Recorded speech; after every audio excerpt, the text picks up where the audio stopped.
చలో మిగతా వార్తల్లో డీజీపీగా జితేందర్, సీఎం రేవంత్ రెడ్డి నిర్ణయం, నేడు ఉత్తర్వుల జారీ, కొందరు ఐపీఎస్లు కూడా బదిలీ అయ్యే అవకాశం అట. తెలంగాణ డీజీపీగా సీనియర్ ఐపీఎస్ అధికారి జితేందర్ నియామకం దాదాపు ఖరారైనట్టుగా తెలుస్తున్నది. సో కొత్త డీజీపీ ఇప్పుడు డీజీపీ రవి గుప్తా ఉన్నారు. ఆయనని గతంలో ఎలక్షన్ టైంలో ఎలక్షన్ కమిషన్ నియమించింది, ఎలక్షన్ టైంలో నియమించారు. సో ఆయనే కంటిన్యూ అవుతూ వచ్చారు ఇప్పటిదాకా. సో ఆయన ప్లేస్లో జితేందర్ని నియమించబోతున్నారట.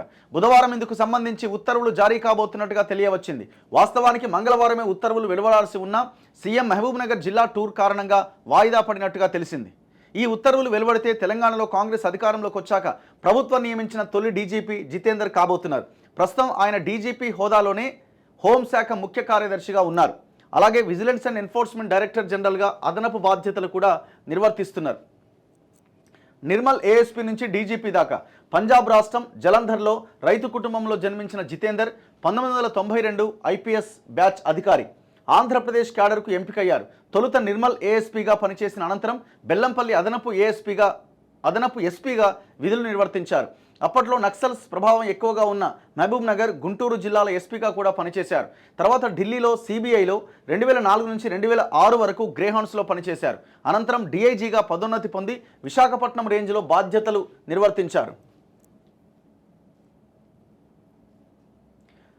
అప్పాలో కొంతకాలం పనిచేసి తెలంగాణ ఉద్యమం సమయంలో వరంగల్ రేంజ్ డీఐజీగా కొనసాగిరట. Andhra Pradesh CID, enquiry commission, vigilance and ఎన్ఫోర్స్మెంట్లో బాధ్యతలు నిర్వర్తించిన అనంతరం హైదరాబాద్ కమిషనరేట్లో ట్రాఫిక్ అదనపు కమిషనర్గా పనిచేశారు. తర్వాత తెలంగాణ శాంతి భద్రతల విభాగం అదనపు డీజీపీగా, జైళ్ల శాఖ డీజీగా పనిచేశారు. ప్రస్తుతం హోంశాఖ ముఖ్య కార్యదర్శిగా ఆయన 2025 సెప్టెంబర్లో పదవీ విరమణ చేయబోతున్నారట. సో ప్రజెంట్ అయితే ఆయన హోంశాఖ ముఖ్య కార్యదర్శిగా ఉన్నారు. 2025 సెప్టెంబర్లో ఆయన రిటైర్డ్ కాబోతున్నాడు. ఇప్పుడు డీజీపీగా నియమితులైతే 14 నెలల పాటు కొనసాగే అవకాశం ఉన్నది.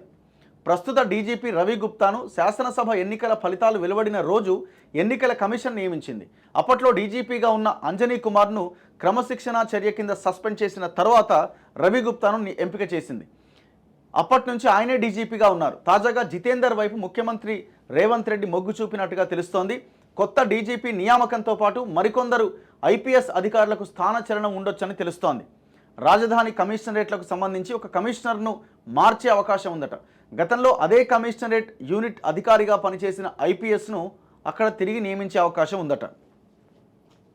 సో ఇట్లా కొత్త డీజీపీని నియమించబోతున్నారనమాట. సో బేసిక్గా ఏంటంటే గవర్నమెంట్ వాళ్ళు ఎవరైతే నమ్మకంగా ఉంటారో లేకపోతే వాళ్ళు బాగా పనిచేస్తారని భావిస్తారో వాళ్ళని నియమించడానికి అవకాశాలు ఎక్కువగా